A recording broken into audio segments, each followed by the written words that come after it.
Hello my ladies, I want you to try something with me. Close your eyes for a second unless you are driving. And imagine you are standing in front of a mirror. But in this mirror, you aren't looking at your clothes or your hair. You are looking at your spark. Now be honest, is that spark bright? Or has it become a flickering candle in a drafty room? I recently spoke to a woman. I will name her or call her Zara. Zara has everything on paper, a home, a family, a routine. But she told me, Maryam, I feel like a ghost in my own life. I used to love photography. I used to bake until the house smelled like vanilla. Now, I look at my camera and it feels like a heavy raw. I don't know what I like anymore. If you have ever felt like that hollow feeling, where you are breathing but not really living, pull up a chair.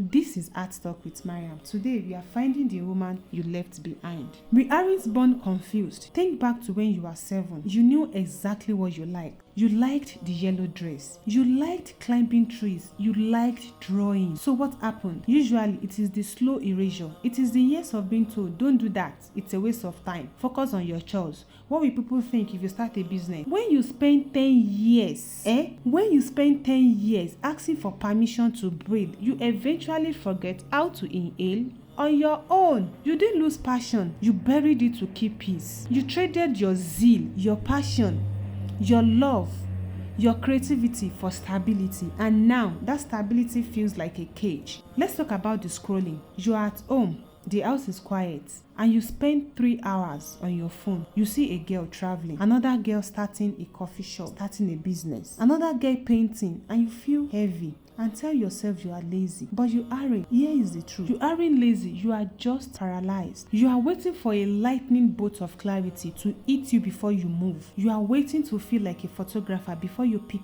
the camera. But listen, clarity is a reward for action. It is not a prerequisite. Zara waited 3 years to feel ready, but she never did. She only started feeling like herself again the day she burnt a batch of cookies and realized, at least I'm doing something. So how do we get you back? We aren't going to flip your life upside down tomorrow. That's how you get overwhelmed and quit. We are going to use the quiet build. Step 1.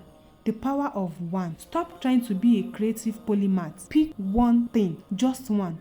Is it the baking, the writing, the cooking, the drawing? Pick it and ignore the rest for the next 30 days. Don't aim for masterpiece. Aim for 15 minutes mess. Step 2, the 15-minute rule. Take 3 bad photos. Write 1 paragraph of nonsense. The goal isn't quality. The goal is reclaiming your life. The goal is reclaiming your time from the people who usually take it from you. Step 3, the no explanation policy. When people ask you, your mother or your neighbor asks you, this is the hardest part. Why are you doing that? You shouldn't have to explain a business plan. You can just say, because it makes me happy. It makes me feel alive. That is a complete sentence. You didn't disappear in a day, so you won't find yourself in a day. But every time you choose hobby or a craft or a moment for yourself, you are putting a brick back into the wall of your identity. You are more than your role. You are more than a daughter, a wife, a mother. You are a soul with perseverance and talent that were given to you for a reason. So don't let them die of neglect. If this helped you breathe a little easier today, subscribe to HeartTalk with Maryam. We don't rush the healing here. We understand it and we grow through it step